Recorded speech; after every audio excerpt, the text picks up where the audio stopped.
reason why marriage is hard, the reason why marriage is hard, as many people are saying that marriage is hard, is because sex has become easily accessible. That is also part of the reason why marriage is so scarce. I mean, when was the last time you attended wedding? For me, it was like 2 years ago. I'm gonna be honest. So the reason why, I mean, sex has become easily accessible, which makes marriage less appealing. I'm not saying marriage is not appealing. Marriage, like, marriage is a beautiful thing, guys. It's the highest honor a man can give to a woman. Is saying, "Would you marry me? Will you be the mother of my kids?" For me, those questions, like when someone says, "Would you marry me? Would you be the mother of my kids?" Like, it's the same question. Would you be my life partner? Help me with this life thing. Like, it's so beautiful, and it's just, think about it. If something is not easily found and you have to move mountains for it, and you have to work hard for it, it makes it even more special. It makes you appreciate it even more.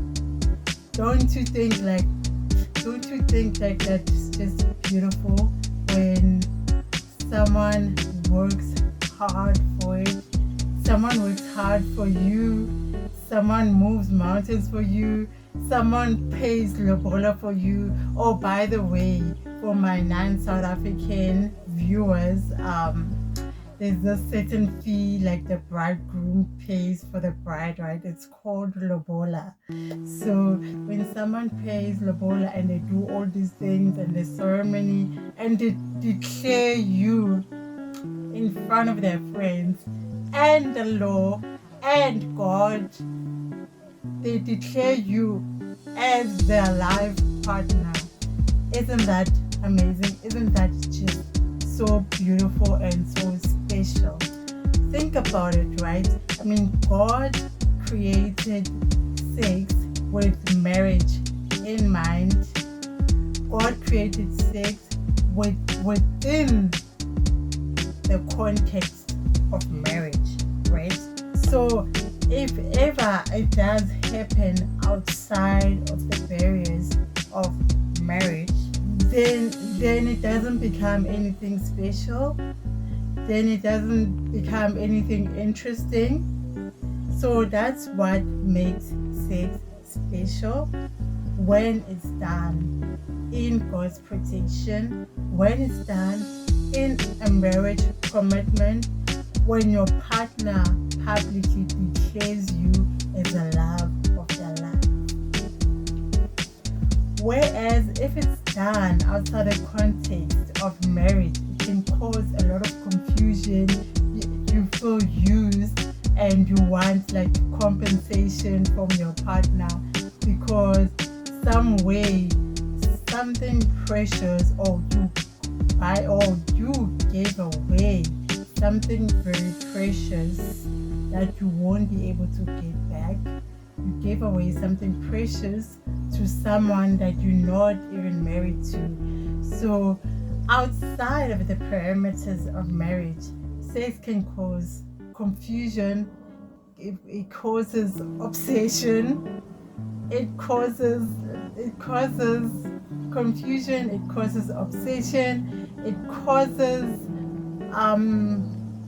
you feel, in some way you feel robbed.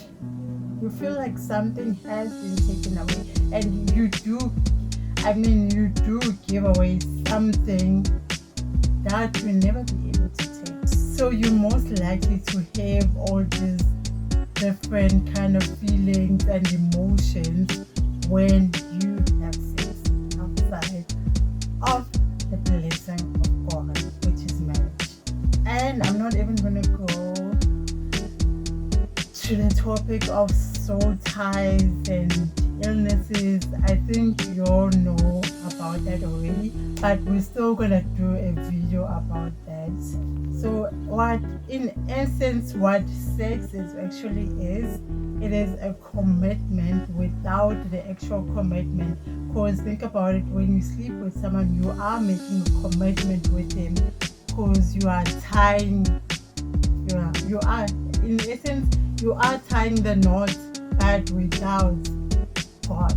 So sex is a commitment without the actual commitment of the ring of marriage of God and your partner publicly declaring you. So it is a commitment, of which some people they do it to get closer to their partners, but most of the time a couple is most likely to break up after having sexual relations than if they don't have any sexual relations.